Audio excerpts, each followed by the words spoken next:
नमस्कार, हमारे चैनल में आपका स्वागत है। मैं हूं रामचंद्र मौर्य। साथियों, भारतीय जनता पार्टी को जब लगने लगा कि इंडिया एनडीए पर भारी पड़ रहा है, भारतीय जनता पार्टी बैकफुट पर आ रही है कांग्रेस के ललकार से, तब उसने मोहन भागवत का इस्तेमाल किया चुनाव प्रचार के लिए, धर्म की सियासत साधने के लिए और इस देश को हिंदुत्व की प्रयोगशाला बनाने के लिए। प्रधानमंत्री नरेंद्र मोदी कोई भी दांव अपना सकते हैं, कभी भी। यह बात तो अक्सर ही कही जाती है, लेकिन आरएसएस को भी वो चुनाव प्रचार के साधन के रूप में अपना लेंगे, इसके बारे में नहीं सोचा जा सकता था। मोहन भागवत जिस तरह से उत्तर प्रदेश का दौरा करके और 3 दिनों तक चुनाव प्रचार की जद्दोजहद, सामाजिक समरसता स्थापित करने और देश को राममय बनाने, हिंदुत्व की प्रयोगशाला बनाने के काम में लग गए हैं। ऐसे में सवाल उठता है कि जब आरएसएस,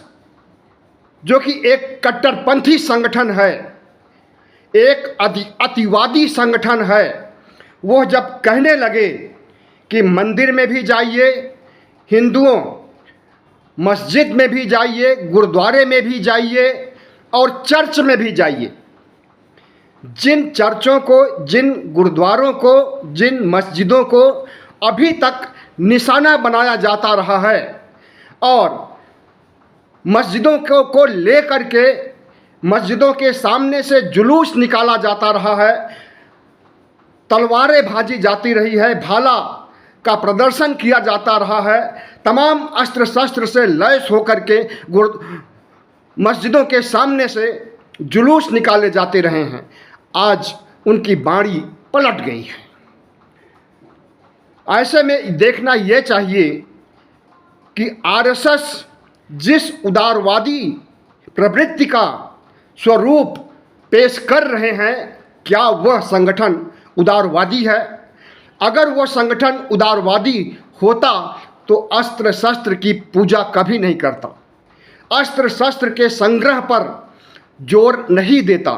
अपने तमाम शाखाओं में अस्त्र शस्त्र का प्रदर्शन और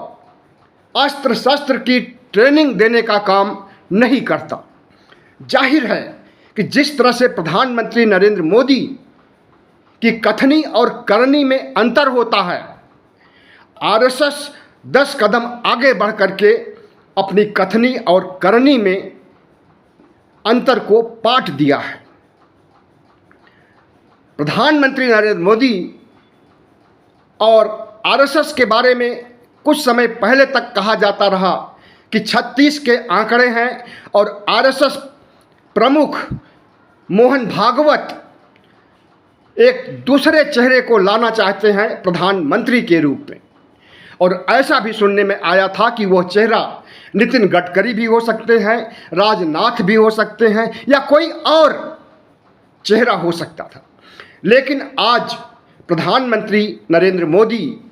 के प्रचार में जब आरएसएस प्रमुख मोहन भागवत उतर आए हैं और उन्हें भारतीय जनता पार्टी की डूबती हुई नैया स्पष्ट दिखाई दे रही है, इंडिया एक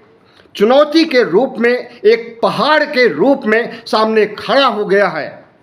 तो ऐसे में मोहन भागवत का चुनाव प्रचार के लिए उतरना, सांस्कृतिक राष्ट्रवाद को जामा पहनाने के लिए तमाम तरह की बातें करना, शिगुफे छोड़ना, क्या ज़रूरी था? बिल्कुल ज़रूरी था, क्योंकि चिट भी मेरी और पट भी मेरी। अगर हम उग्रवादी स्वरूप धारण करके देश को विखंडित करने, देश की एकता सौहार्द को नष्ट करने का काम कर सकते हैं, तो हम एक उदारवादी चेहरा परोस करके भी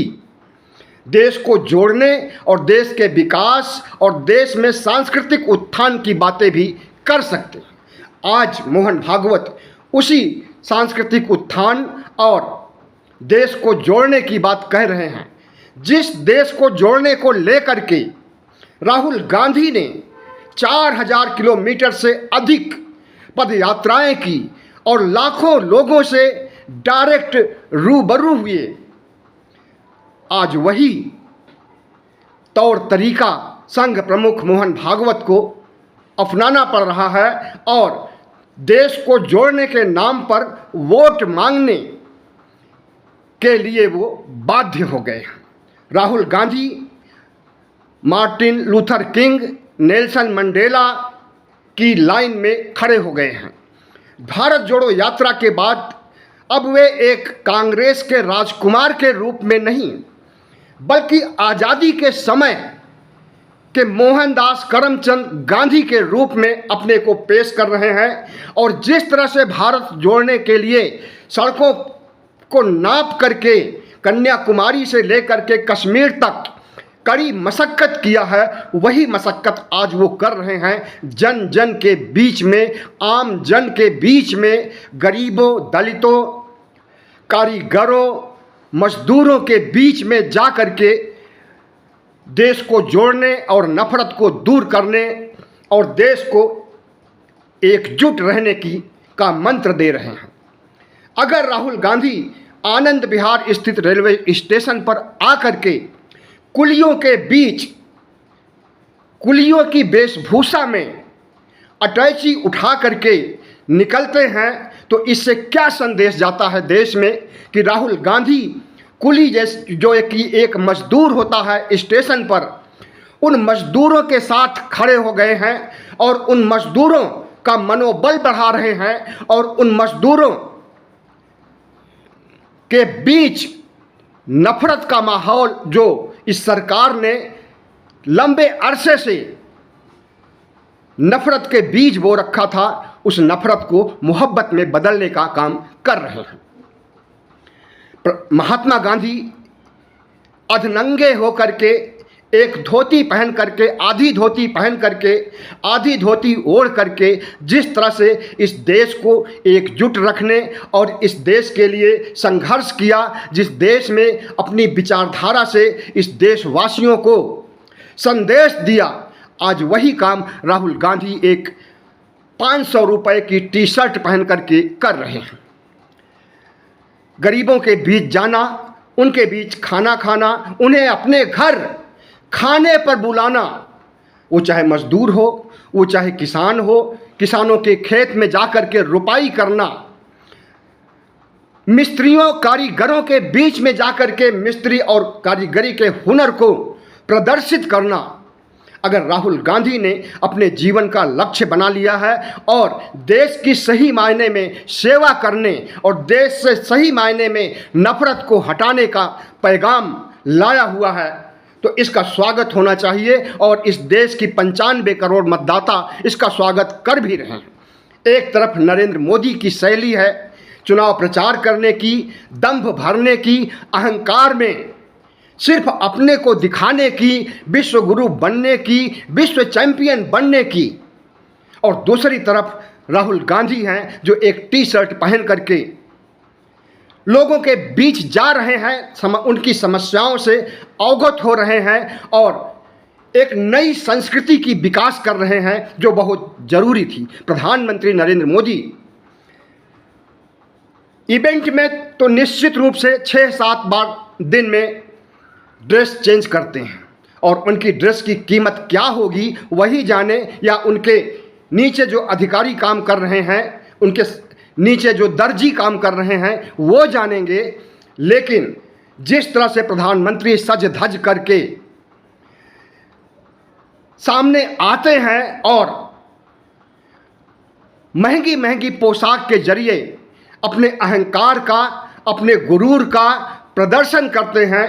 और अपने को ही सर्वश्रेष्ठ समझते हैं, अपने को ही इस देश का सर्वे सर्वा समझते हैं और अपने को भगवान से भी ऊपर मानते हैं। लेकिन आज उनकी क्या हालत है? आज उनकी हालत दुनिया में, दुनिया के देशों में निंदा हो रही है। आलोचना हो रही है और विश्व गुरु तो नहीं, उन्हें कोई गुरु मानने के लिए भी तैयार नहीं है, एक महान राजनेता मानने के लिए तैयार नहीं है। उन्हें सिर्फ और सिर्फ भारत का प्रधानमंत्री माना जा रहा है, और ऐसा प्रधानमंत्री जो हिंदू मुस्लिम करता है, जो मुसलमानों के खिलाफ हेट स्पीच देता है, जो मुसलमानों को पहचानता है उनके कपड़ों से, जो शमशान और कब्रिस्तान की बात करके समाज में, देश में सांप्रदायिक विद्वेष बढ़ाने का काम करता है, इस रूप में उन्हें चिन्हित किया जा रहा है। और कहिए कि अमेरिका भारत से बहुत खुश है, कनाडा भारत से बहुत खुश है, ऑस्ट्रेलिया, जर्मनी, ब्रिटेन, कोई भी देश नहीं खुश है। G20 देश में ही जिस तरह से जो बाइडेन, जो कि अमेरिका के राष्ट्रपति हैं, उन्होंने प्रेस कॉन्फ्रेंस की बात कही और प्रजातांत्रिक मूल्यों के तहत प्रेस की आज़ादी को परिलक्षित करने और प्रेस से बात करने की बात कही, तो प्रधानमंत्री नरेंद्र मोदी इसके लिए तैयार नहीं हुए। जबकि प्रधानमंत्री नरेंद्र मोदी उस प्रेस कॉन्फ्रेंस में अकेले ही नहीं होते, जो बाइडेन भी होते और दूसरे देश के राष्ट्राध्यक्ष भी होते, लेकिन प्रधानमंत्री ने नहीं स्वीकार किया। पिछले 2014 से उनका इतिहास रहा है कि आज तक एक भी प्रेस कॉन्फ्रेंस उन्होंने नहीं किया, और बनते हैं प्रजातंत्र के सबसे बड़े प्रहरी। वो विदेशों में जाते हैं तो कहते हैं कि हम ऐसे बड़े प्रजातंत्र से आए हैं, जो कि प्रजातंत्र की जननी है भारत। लेकिन प्रजातंत्र की परिभाषा लोकतंत्र की परिभाषा से बहुत दूर हट करके वो जो उनकी जो सियासत है, उनकी जो जीवन शैली है और उनकी जो राजनीतिक तिकड़म और राजनीतिक विद्वेष की भावना फैलाना जो उनका मकसद है, वो सब कुछ सामने आ खड़ा होता है जब वो कहते हैं कि वो विश्व गुरु हैं। ऐसे में उन्हें विश्व गुरु के रूप में न तो विकसित देश मानते हैं, और प्रधानमंत्री नरेंद्र मोदी की वाणी में भारत जो कि एक विकसित देश है, विकसित देशों में भी सबसे नीचे के पायदान पर है, उसकी अर्थव्यवस्था को विश्व की 5वीं अर्थव्यवस्था बताते हैं, और अगले टर्म में यानी 2024 में जीत करके तीसरी अर्थव्यवस्था, दुनिया की तीसरी अर्थव्यवस्था बनाने का दंभ भरते हैं। तो ऐसे में प्रधानमंत्री के अहंकार का प्रदर्शन होता है, और प्रधानमंत्री नरेंद्र मोदी को जब 2024 के चुनाव में इंडिया गठबंधन ने टक्कर दिया है और उन्हें दिन में आसमान के तारे दिखाई देने लगे हैं, तब उन्हें मोहन भागवत को उतारना पड़ रहा है। इसके पहले 2014 में, 2019 में कभी भी मोहन भागवत चुनाव प्रचार करने के लिए नहीं उतरे हैं। उनके चुनाव प्रचार का तरीका कुछ अलग है। वे संस्कृति और समाज को भी लेकर के साथ में चलना चाहते हैं, लेकिन जो उनका मुख्य उद्देश्य है वो उद्देश्य है लोगों को वोट के लिए पटाना। अगर मोहन भागवत बात करते हैं कि लोगों को मंदिर जाना चाहिए, मस्जिद में भी जाना चाहिए, गुरुद्वारे में भी जाना चाहिए, चर्च में भी जाना चाहिए, तो धार्मिक विद्वेष क्यों फैलाया जाता है? ये तो हमारी साझा संस्कृति शुरू से रही है, आपके कहने से नहीं। इसके पहले ही लोग मंदिर भी जाते थे, मस्जिद भी जाते थे, गुरुद्वारे भी जाते थे, चर्च भी जाते थे, लेकिन कभी विद्वेष की भावना या भाईचारे के कम होने का कोई प्रमाण नहीं मिलता है। आज प्रधानमंत्री नरेंद्र मोदी के इशारे पर जब मोहन भागवत लब जिहाद का विरोध करते हैं, लब जिहाद शब्द ही एक गलत शब्द है। लब जिहाद का मतलब भगवा गैंग के शब्दों में अगर कहें तो हिंदू लड़कियों को पटा करके मुस्लिम जबरन शादी कर लें और उनके साथ कदाचार करें, यौन शोषण करें, इसी को लब जिहाद कहा जाता है। लेकिन लब जिहाद और लब में अंतर होता है। हमारे संविधान में डॉक्टर भीमराव अंबेडकर,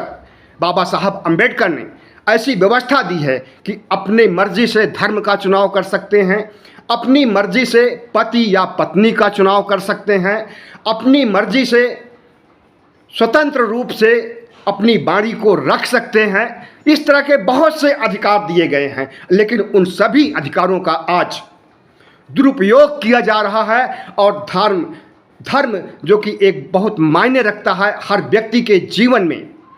अगर वो हिंदू से बौद्ध बन रहा है, अगर वो हिंदू से जैन बन रहा है या सिख बन रहा है, तो इस पर आपत्ति उठाई जा रही है और इसे अवैध धर्मांतरण कहा जा रहा है। और इस अवैध धर्मांतरण के खिलाफ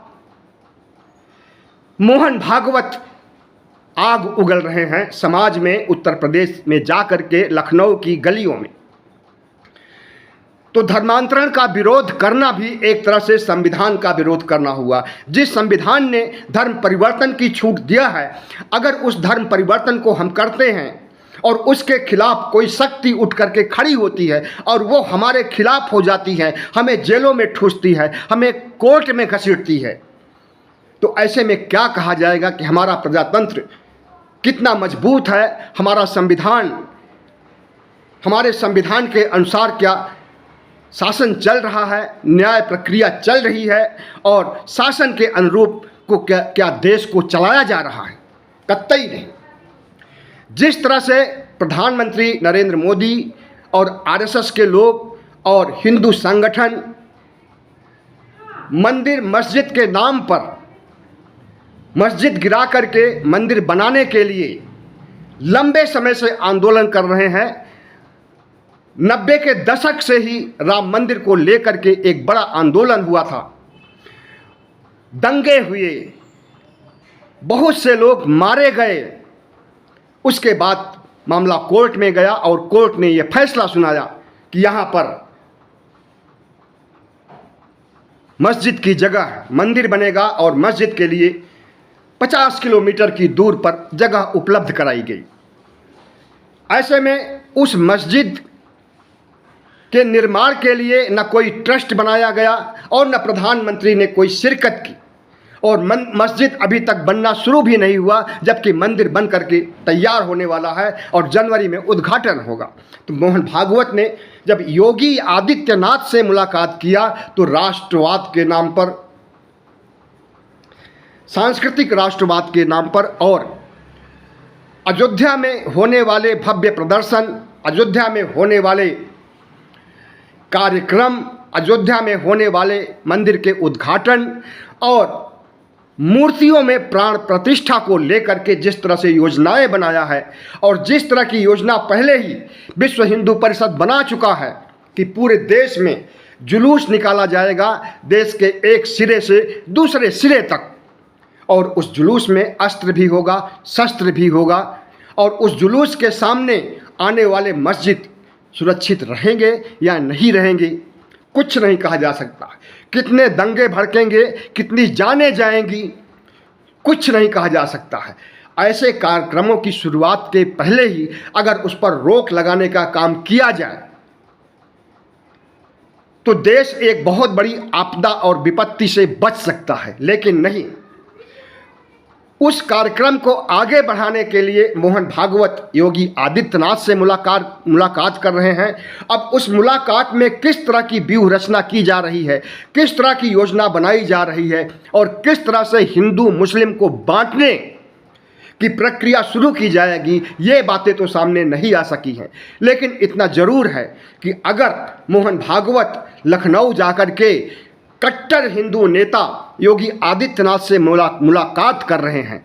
तो सीधा सा इसका अर्थ है कि कुछ अनर्थ होने वाला है देश में। उस समय जब मंदिर का उद्घाटन किया जाएगा, उस समय जब मूर्तियों में प्राण प्रतिष्ठा की जाएगी, उस समय जब जश्न मनाया जाएगा पूरे देश में, देश को राममय बनाने के लिए पूरी ताकत लगाई जाएगी। ऐसे में अगर यह कहा जाए कि देश में एक सांप्रदायिक आग को भड़काने का काम मोहन भागवत कर रहे हैं तो कोई अतिशयोक्ति नहीं होगी। उनके मुंह पर होता है कुछ और, मुंह पर है उनके धर्मांतरण, लव जिहाद, नशा, सामाजिक भेदभाव, लेकिन उनके अंदर जो है सांप्रदायिक नफरत, हिंदू मुस्लिम ध्रुवीकरण, भेदभाव और 80-20 का खेला, तो नरेंद्र मोदी ने जिस तरह से मोहन भागवत को इस काम में लगाया है, उससे यही साबित होता है कि नरेंद्र मोदी बुरी तरह से डरे हुए हैं और उनका डर यहाँ तक छलक आया है कि उन्होंने मोहन भागवत का इस्तेमाल किया। और मोहन भागवत सिर्फ लखनऊ तक ही नहीं,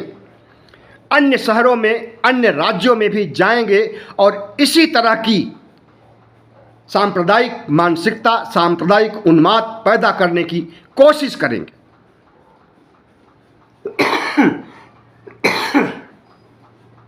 सॉरी। तो जाहिर है कि